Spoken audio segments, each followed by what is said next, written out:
now for a bit of rear end action.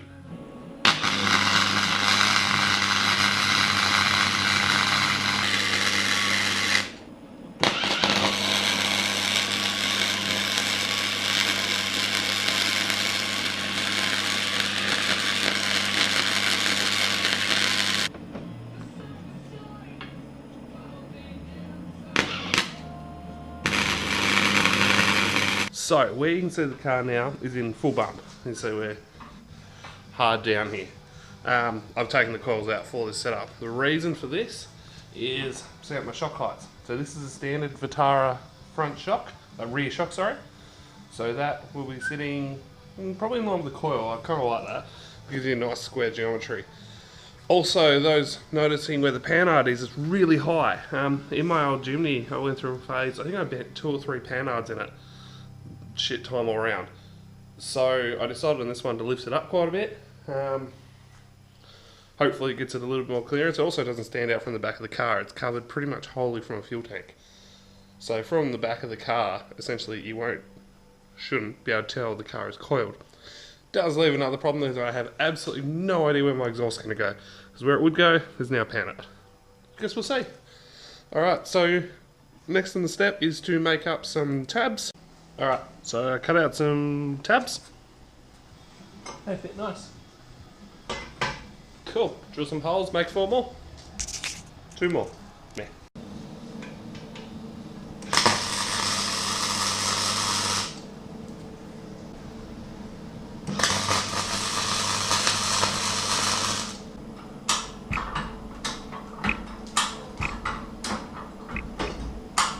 One down.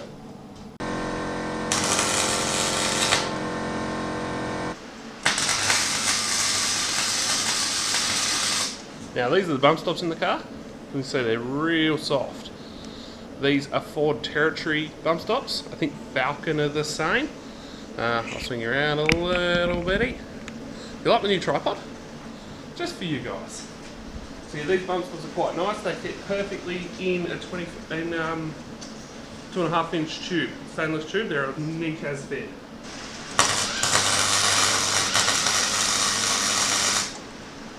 So I've had a few people ask me why I'm using radius arms rather than a four-link setup or anything like that. And there's a few reasons behind that. This car is being primarily built for soft wheeling and things like Cape York, crossing off the bucket list, let's just put it that way. Four-link works really well for crawlers, off-road vehicles, but I've only ever seen a handful of them in my life that drive well on the road.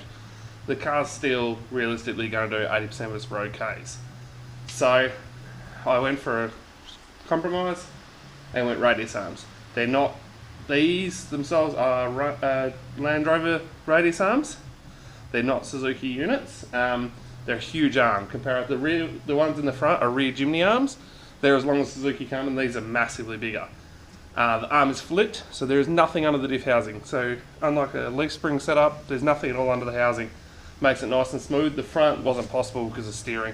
That's just how it is. But these arms, the reason I've used these, how soft's that bush? Ooh, we're only sitting on a jack stand there.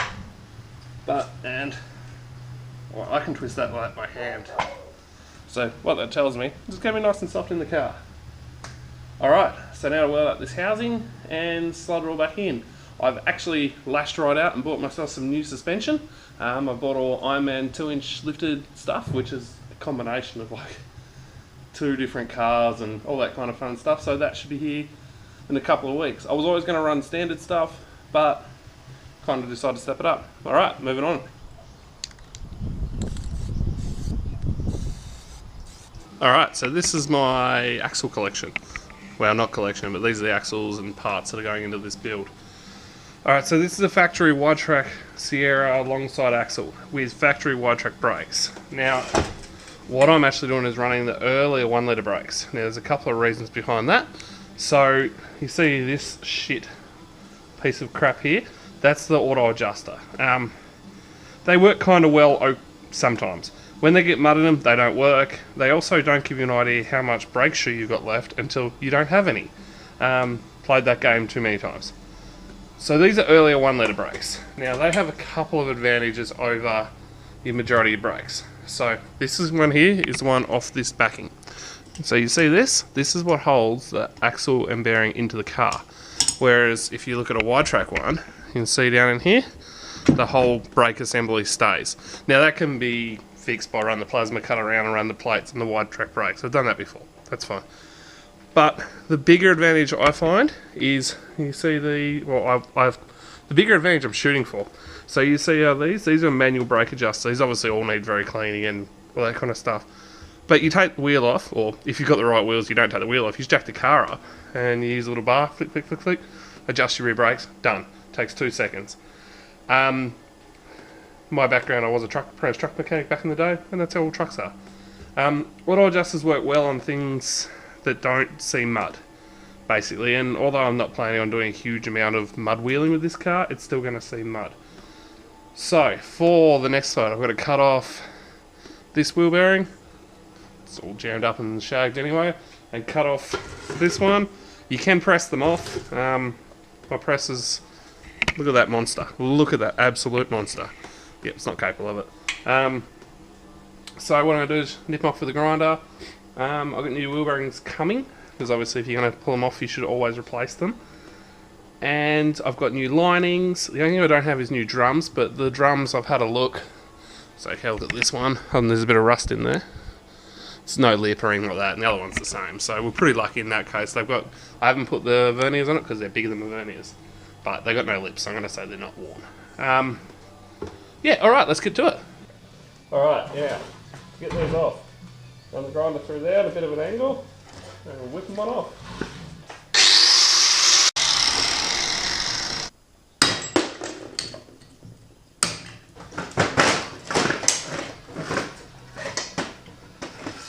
Alright, that leaves you with this.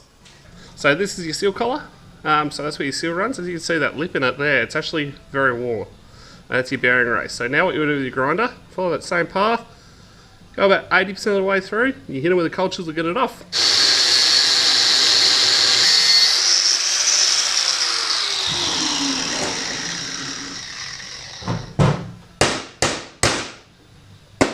One.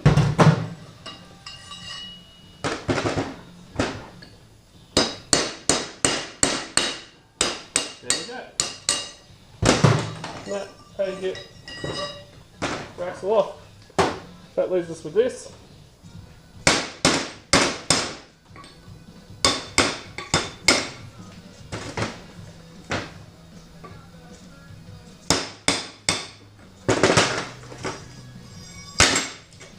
Another axle. One thing that sucks about this, these bearings actually aren't bad. But I can't go put it in the press, and I never use second-hand wheel bearings, so anyhow.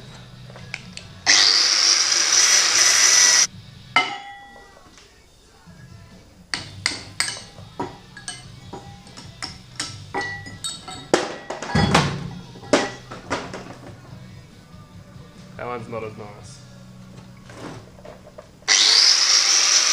Number 2.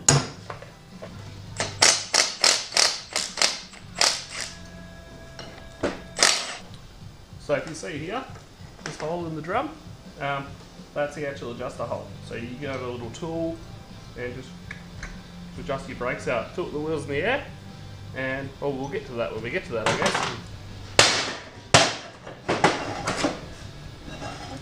There we go. These plates. Alright, and I've thrown all those into this container of loveliness. It's just my cleaning solution stuff. Give them all a good soak. I've got new linings. Got to put some new slave cylinders on the brakes. All that kind of stuff. Alright, I'm off to order more parts yet again. And we're done for this episode. Thanks for watching, guys, and I'll put another one out as soon as it's out. Cheers!